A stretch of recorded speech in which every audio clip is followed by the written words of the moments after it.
فسطائیت کے خلاف ہندوستان کو متحد کرنے میں مسلمانوں کے کردار کے عنوان سے مدینہ ایجوکیشن سینٹر نامپلی میں گفتگو کی نشست منعقد کی گئی۔ صدر All India Muslim Personal Law Board مولانا خالد سیف اللہ رحمانی، ریاستی صدر جماعت اسلامی ہند پروفیسر خالد مبشر ظفر، صدر کل ہند مجلس تعمیر ملت ضیاء الدین نیّر و دیگر نے خطاب کیا۔ اس گفتگو میں تقریباً 80 دانشور و سماجی شخصیات نے شرکت کی اور اپنی آراء سے نوازا۔ اس نشست میں فسطائیت کے خلاف مختلف مذاہب کے ماننے والوں کو متحد کرنے میں مسلمانوں کے ممکنہ کردار پر گفتگو کی گئی، جس کے تحت مسلم حضرات دیگر مذاہب کے افراد کے ساتھ جڑ کر مشترکہ دلچسپی والے امور کو انجام دینے اور امن و بھائی چارگی کو فروغ دینے پر زور دیا گیا ہے۔ اس کے علاوہ یکساں سول کوڈ، طلاق، خلا، مسلمانوں کے گرتے ہوئے تعلیمی معیار جیسے اہم موضوعات پر بھی گفتگو کی گئی۔ داعی و گفتگو و سماجی جہدکار ماریہ عارف الدین نے مہمانوں کا استقبال کیا۔ اس موقع پر ایڈوکیٹ افسر جہاں، ایڈوکیٹ جلیسہ یاسین، ایڈوکیٹ قدسیہ تبسم و ڈاکٹر قدسہ کے علاوہ دیگر بھی موجود تھے۔ میں تو بہت مبارکباد دوں گا جن حضرات نے یہ عنوان اس مجلس کا مقرر کیا کہ شاید و باید ہی اس موضوع پر ہمارے یہاں گفتگو کی جاتی ہے اور ہمیں گفتگو کرنی چاہیے۔ سارے مسائل کا حل یہی ہے۔ اسی میں جس طرح مسلم تاریخ کو بدنام کرنے کی کوشش کی گئی ہے اور زعفرانی فکر کو اس میں رچانے اور بسانے کی کوشش کی گئی ہے، اس کا ہم کس طرح مقابلہ کریں۔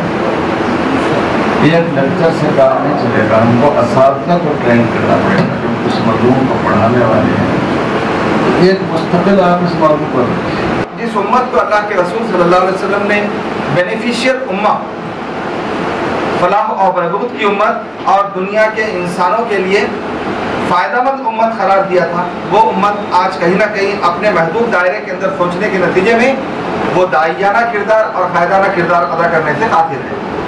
اب میں اگر اس وقت غور کرتا ہوں تو 4-5 کام ہیں جو ہمیں سوچنا چاہیے اور ان سب میدانوں میں ہمیں اپنے زبردست کیمپینز کو لانچ کرنا پڑے گا۔ مسلم پرسنل لاء بورڈ کے خواتین ونگ کے لوگ اس مرحلے میں بھی آگے رہے اور جماعت اسلامی نے ان کا بھرپور ساتھ دیا ہے، ورنہ اس وقت پروگرامز ہو رہے ہیں، خواتین کے بڑے بڑے پروگرامز ہو رہے ہیں بیداری کے، اور انشاءاللہ جماعت جس حد تک تعاون ہو سکتا ہے اجتماعی کاموں کے اندر مسلم پرسنل لاء بورڈ ہو یا جو بھی پلیٹ فارم بنتا ہو جس میں ہم ایک پارٹ رہیں گے، پورا اپنا کردار ادا کریں گے۔ میں سمجھتا ہوں کہ اگر ہم پروگرام کی بات کریں تو ہمارے بزرگوں کو اور نوجوان ساتھیوں کو میں کہتا ہوں کہ کوئی شارٹ ٹرم پروگرام کام آنے والا نہیں ہے۔ 70 سال کی کوششوں کے بعد ان کو کچھ نتائج ملے ہیں، اور اگر ہم چند دنوں میں، چند مہینوں میں اور چند سالوں کے اندر چاہتے ہیں کہ وہ نتائج مل جائے تو نہیں آئیں گے۔ بڑی صبر کے ساتھ ہم کو کام کرنا پڑے گا۔ اولین کام ہمیں جو کرنا ہے وہ امت کی بیداری اور اس کی بیدار مغزی کا کام ہے۔ حیرت کریں گے آپ کہ ہمارے نوجوانوں کے طبقات کو میں نے 3 حصوں میں تقسیم کیا ہے۔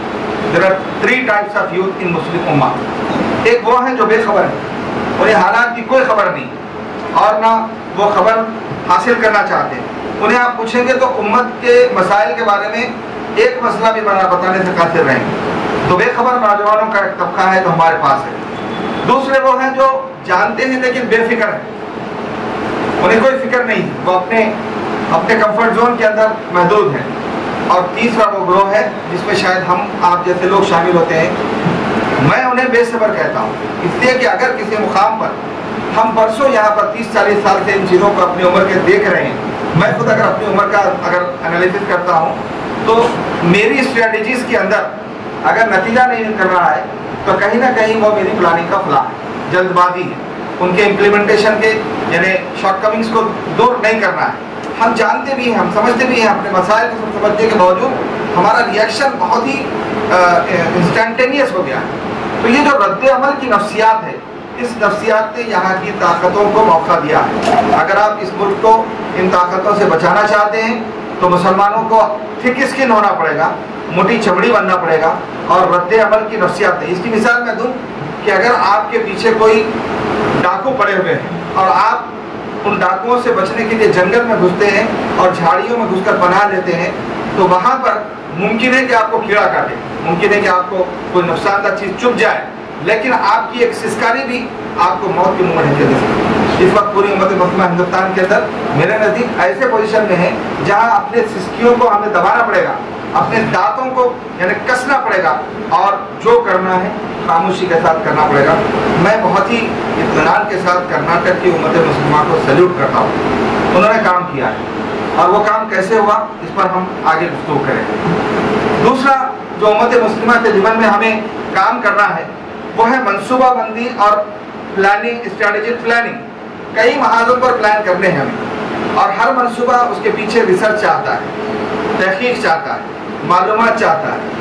ڈیٹا اتنا ہمارے پاس رہنے کے باوجود بھی ڈیٹا انالیسس کی صلاحیت سے امت اس وقت محروم ہے۔